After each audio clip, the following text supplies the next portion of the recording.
అందరికీ నమస్కారం. యద్ధాత్రా నిజఫాల పట్టలిఖితం స్తోకం మహత్వాధనం తత్ప్రాప్నోతి మరుస్థలేపి నితరాం మేరౌ చ నాతోధికం తద్ధీరో భవ విత్తవత్సు కృపణాం వృత్తిం వృధా మా కృథాః కూపే పశ్య పయోనిధావపి ఘటో గృహ్ణాతి తుల్యం జలం.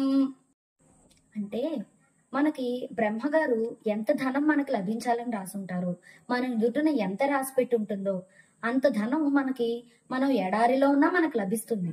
అలాగే అంతకన్నా ఎక్కువ ధనం మనకి మేరు పర్వతానికి ఎక్కినా కూడా అక్కడ వెతికినా సరే మనకు అంతకు మించిన ధనం అయితే మనకి లభించదు. మనకి ఏది రాసి పెట్టిందో, మనకి ఏది ప్రాప్తం ఉందో అదే మనకు లభిస్తుంది.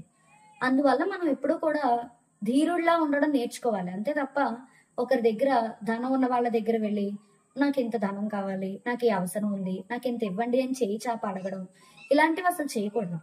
అంటే ఒక కుండని మనం దాని బావిలో ముంచినా సముద్రంలో ముంచినా ఆ కుండకి ఎంత నీరు పడతాయో అంత నీరే ఆ కుండలో సరిపోతుంది తప్ప అంతకు మించిన నీరు ఆ కుండకి లభించదు.